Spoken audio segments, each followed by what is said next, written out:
I figure since we are past election day now on the classic interview this Friday, today, we will go back to just a good old fashioned right wing nut interview. And this is Stacey Campfield, the Tennessee state senator.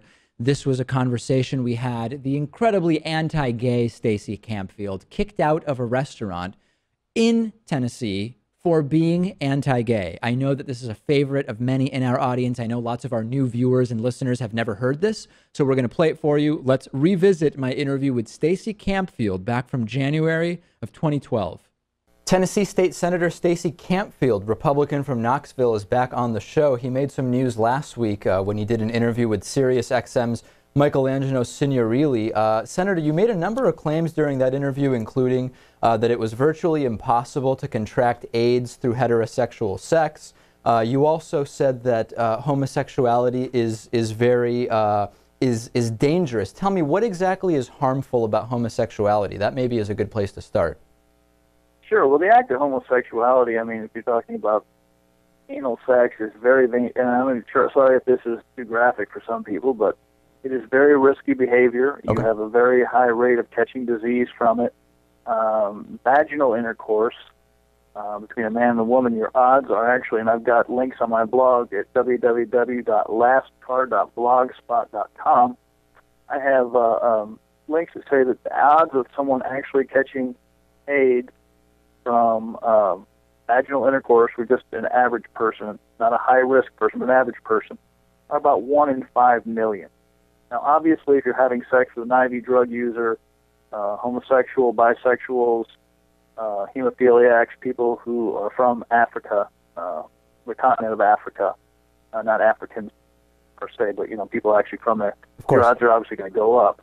But actually, in America, your odds of catching it through heterosexual contact with non-high-risk people is about 1 in 5 million.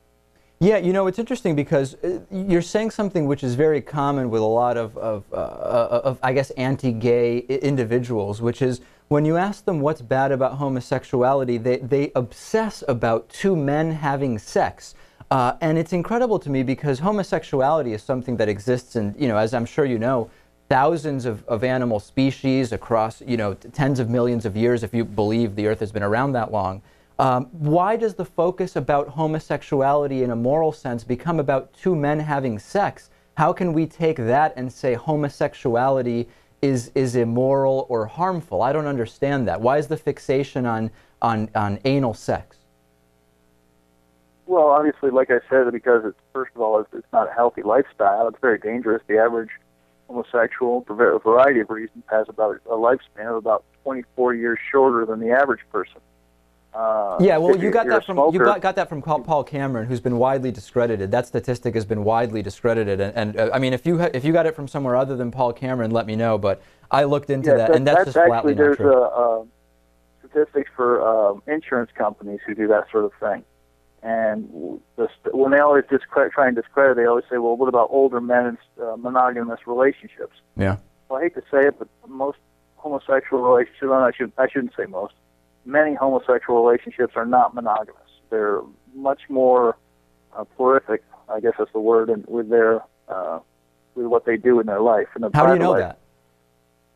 Well, there are statistics on it. And actually, if you look at where you get a lot of this information, you can pull this information up. Look at insurance statistics. If you are a homosexual man, your insurance rates go through the roof, and the reason is because you have so much shorter lifespan. Which insurance rates? Health insurance? Life insurance. They're called, I believe it's not annuity rates, but they're. And by the way, you mentioned some other things about it's been in the animal kingdom forever and ever. Yeah. I tend to disagree with that. I've never seen, and again, I hate to use graphic language. Sure. But I've never seen or known of an animal sodomizing another animal. So let me see if I understand. What you're saying is that the idea that homosexuality has existed in a percentage of thousands of species over the history of time, to you it doesn't strike you as true because you've never seen two animals having anal sex. Do I understand that correctly, sir? I haven't seen that. I can't attest for it, but I just said I've never seen it. You've never seen two animals having sex, therefore there is not homosexuality in the animal kingdom. But I don't want to misstate you. You know, not that I've seen. I know animals, they sort of, I hate to say fake it, I guess, whatever, to show dominance over one another. But I've never actually seen one animal sodomize another animal. No. So in other words, the homosexual activity you've observed in animals seems to be almost like an S&M dominance type of thing, but is not evidence to you of actual homosexuality in any other species other than humans. Is that right? You know, I can't speak for what an animal's thinking in their head or in their heart, no. Well, you just said you you see it as a dominance thing. That implies you know the intent, doesn't it? How would you know it's dominance? Well, that's what most people have said, that there's more of a show of dominance when they do that. They're showing dominance over another animal. Who's most people? Well, if you want to get online, I guess you can look that up yourself. You've called anti-gay bullying a lark. What did you mean by that?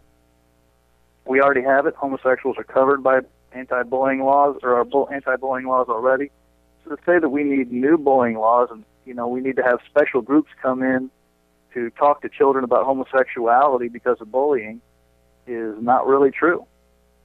So your concern is what? That somebody would come into schools and tell children what? That homosexuality exists, that it's okay? What's your concern in the, you know, what's the nitty-gritty of the concern? I just don't think that's an issue we need to be talking about, the principles of it. I don't believe that's something we need to be talking about in our schools. Our schools in Tennessee were ranked about 46th in the nation, in a nation that is slipping from, we used to be at the top of the world. Right. Really now we're slipping down. You know, we're not even passing math, science, a lot of our major things. We're having problems getting through that, and yet we decide or some people would really like for teachers to go out there and start saying, well, let's talk to you about the complex life of homosexuals or sexuality. Well, and it's interesting you mentioned that.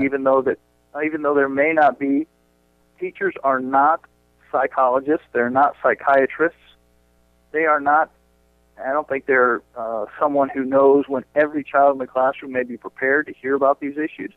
I just don't think that's appropriate for very young children. So should they also not talk about heterosexual marriages? Maybe that's not something children are prepared to hear about. If they are not psychologists, who are they to say, well, we've determined they can hear about heterosexual marriages, but not homosexual marriages? It seems very arbitrary, Senator.